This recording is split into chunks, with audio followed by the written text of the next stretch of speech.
starvation and death. Okay, now on matters infrastructure, Kenya still needs to up her game in funding infrastructure projects in the rural areas if the country is to combat poverty and improve livelihoods. In an exclusive interview with KTN's Deputy Economy Editor Abi Agina, the Africa Development Bank President, Dr. Akinwumi Adesina, lauded the progress made but called for more private-public partnerships to bridge the huge infrastructure deficit in the country. Talk to us about some of the projects. Of course, AFDB has been a strong partner to Kenya, considering the historical past we've had, the bank disbursing close to $6.4 billion. And what do you see in the next medium term in terms of funding of projects within Kenya and East Africa? Well, you know, I always say as president of the African Development Bank, you know, the most important part of that for me is not the bank part, it's the development part, the bank that's actually accelerating development for Africa. And right here in Kenya, you know, since 1967 when we started program operations here, we've actually disbursed $6.4 billion, as you said. But what's important actually is that when I was elected president, first elected in 2015, and in the period under this President Kenyatta, we provided $4 billion just in that period compared to what was done since 1967. So it's about almost 68% of that was done. You know, 72% of that is in infrastructure.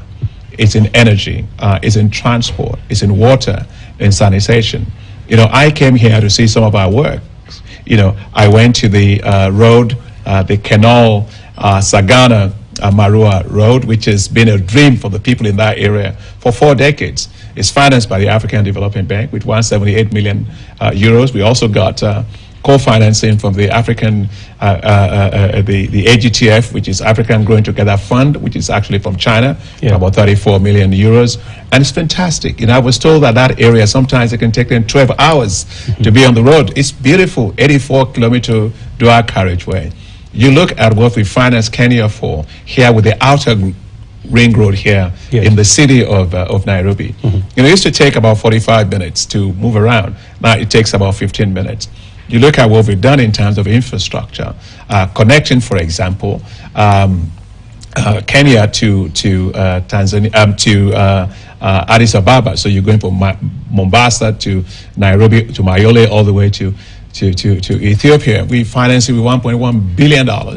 And that alone is increased the trade between Ethiopia and Kenya by a whopping 400%. And I was so delighted to learn that the travel cost for people trying to move from to Nairobi to Mayole has actually, it used to be 2,500 Kenyan shillings, now it's 1,500 Kenyan shillings. We're also financing Kenya on other things apart from transport infrastructure. We're doing energy infrastructure. All right, that is matters infrastructure, but the public-private partnerships are very critical in boosting infrastructure across the continent of Africa. We take a short break right here on Business Today. When we come back, we have BBC Money Daily, and thereafter, The Innovators. Stay tuned.